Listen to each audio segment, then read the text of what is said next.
오늘 말씀의 제목은 대적자를 만나면 먼저 하나님 앞에 서세요. 대적자를 만나면 먼저 하나님 앞에 서세요.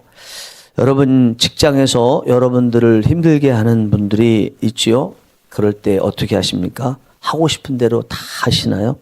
속 시원하게 한판 붙으시나요? 그렇게 못 하시죠? 우리 하나님의 자녀들은 속 시원할 행동을 하는 사람이 아니라 뒤가 시원할 행동을 하는 사람입니다. 대부분 제가 무슨 말을 하려는지 아실 수도 있을 겁니다. 하지만 아는 만큼 실행하지 못하는 것 때문에 설교를 듣기도 하지 않습니까? 알지만 실행하지 못하던 것을 설교를 들으면서 다시 실행할 마음이 생기고 실행하게 될 수도 있어서 설교를 듣기도 하시죠. 오늘 아들 압살롬에 의해서 도망길에 오른 다윗의 모습을 따라가면서 그가 어떤 고초를 겪고 있는지를 보시죠. 그의 모습을 여러분들의 형편 위에 올려놓으시고 여러분들의 형편을 자세히 들여다보시고 해답도 찾아보시기 바랍니다. 오늘 말씀이 큰 도움이 될 것입니다. 요나단의 아들 무비보셋을 관리하는 무비보셋의 집을 관리하는 시바가 나귀 2마리에 피난길에서 양식이 될 만한 것들을 가득 싣고 다윗에게 찾아왔습니다. 피난길에 먹고 쓰십시오라고 가져왔습니다. 주인 무비보셋은 어디 있느냐라고 묻자 자기 아버지의 나라를 회복할 기회를 얻었다면서 예루살렘에 돌아갔습니다 라고 말했습니다. 다윗은 주인 무비보셋의 재산이 네 것이다 라고 말했습니다. 다음 장에서 보면 다윗이 시바에게 속은 것이라는 것을 알 수 있습니다. 급하게 결정하면 바른 결정을 못 내립니다. 우리 다 경험하는 거잖아요. 물론 급히 결정해도 바르게 결정하고 남과의 경쟁에서 선점할 수 있기도 합니다. 그러나 대부분은 빨리 먹는 떡은 체하게 되어 있습니다. 저같이 성격 급한 사람은 늘 그것을 느낍니다. 다행히 대부분 마지막 결정하기 전에 너무 급하게 결정하고 있다는 것을 깨달아서 문제가 거의 생기지 않았습니다. 그렇지만 급하게 결정하는 것은 결코 좋지 않습니다. 내 것이 맞다면 시간이 지나도 하나님께서 주실 거라는 마음으로 기다리면서 좀 시간을 갖고 있을 필요가 있습니다. 다윗이 계속 길을 가는데 사울왕과 같은 베냐민 지파의 시므이라는 사람이 다윗에게 돌을 던지고 저주하면서 계속 따라왔습니다. 피 흘린 자여 사악한 자여 가거라 가거라. 그래도 어제까지 한 나라의 왕이었고 백성들에게 가장 큰 존경을 받던 왕이었는데 다윗에게 이렇게 말하고 있습니다. 도망가고 여전히 도망가고 있지만 다윗 주위에는 쟁쟁한 장수들이 많이 있습니다. 그야말로 그가 까부는 거죠. 다윗 옆에서 호위하고 있던 아비새 장군이 그를 죽이게 해달라고 다윗에게 부탁을 합니다. 다윗은 10절에서 이렇게 말합니다. 왕이 이르되 수르야의 아들들아 내가 너희와 무슨 상관이 있느냐. 그가 저주하는 것은 여호와께서 그에게 다윗을 저주하라 하심이니 네가 어찌 그리하였느냐 할 자가 누구겠느냐 하고 누가 여러분들을 대적해 올 때 하나님이 그 사람을 통해 여러분들에게 똑바로 해라고 말씀하고 계시다고 생각하시나요? 잘하고 계신 것입니다. 요즘에도 그렇게 생각하고 계신가요? 다 남 탓하고 있지는 않습니까? 나는 아무 잘못도 없고 상대방만 잘못이다라고 하고 있지는 않습니까?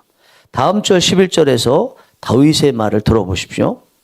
다윗이 아비새와 모든 신하들에게 이르되 내 몸에서 난 아들도 내 생명을 해하려 하거든 하물며 이 베냐민 사람이라 여호와께서 그에게 명령하신 것이니 그가 저주하게 버렸더라.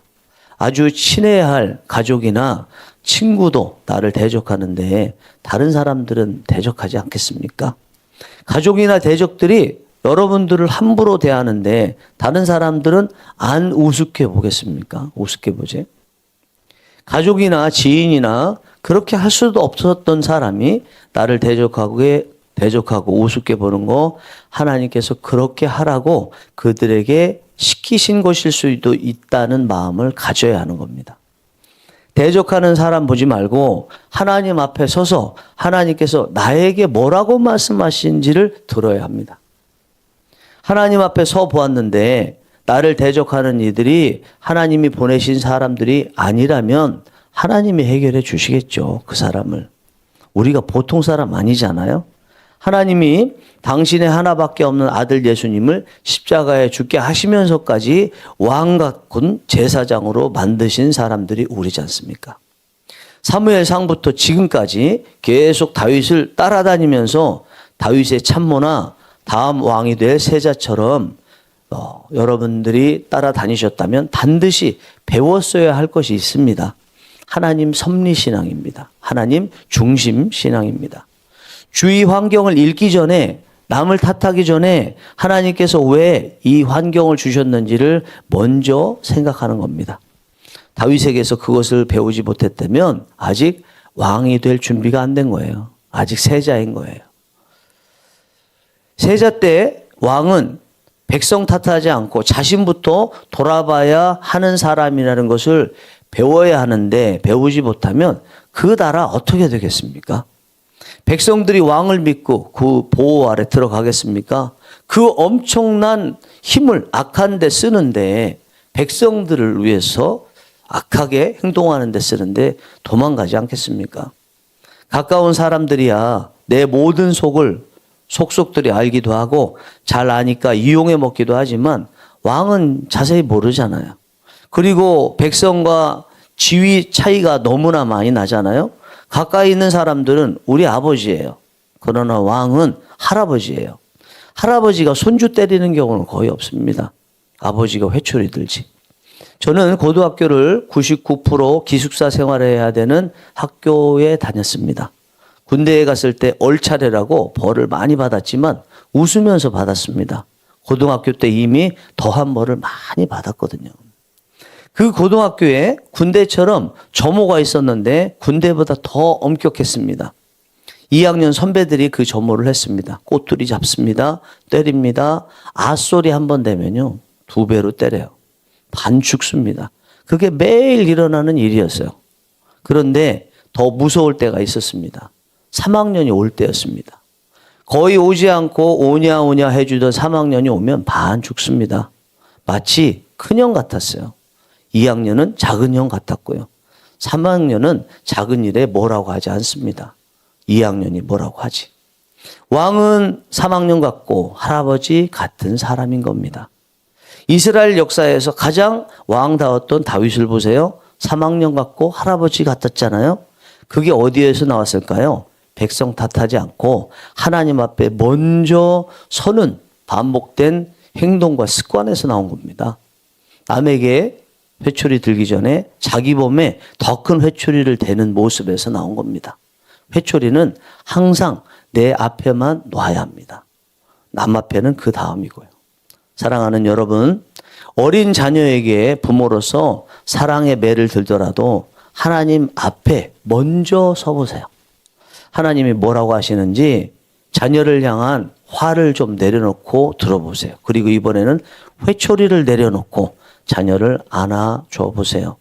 미안하다고 사과하시면서요. 하나님 앞에 서보니 아빠가, 엄마가 잘못했다는 것을 깨달았다. 미안하다. 자녀들이 부모님을 존경할 겁니다. 그런 존경할 만한 부모님을 만드신 하나님을 경외하겠죠. 교회 봉사하면서 부딪힐 때가 많지만 같이 부딪히기 전에 여러분이 먼저 하나님 앞에 서보세요. 반드시 하나님은 같이 싸우라고 하지 않으실 겁니다. 교우가 블레셋도 아닌데 싸우러 올라가라 하실 하나님은 아니시지 않습니까? 잠시 후 화 내려놓고 커피 한 잔 들고 그 교우에게 미안하다고 한마디 해보세요. 하나님이 내가 잘못이래요. 권사님, 집사님, 라는 말과 함께요. 그러면 어떻게 되겠습니까? 아시죠? 어떻게 될지 기도하겠습니다.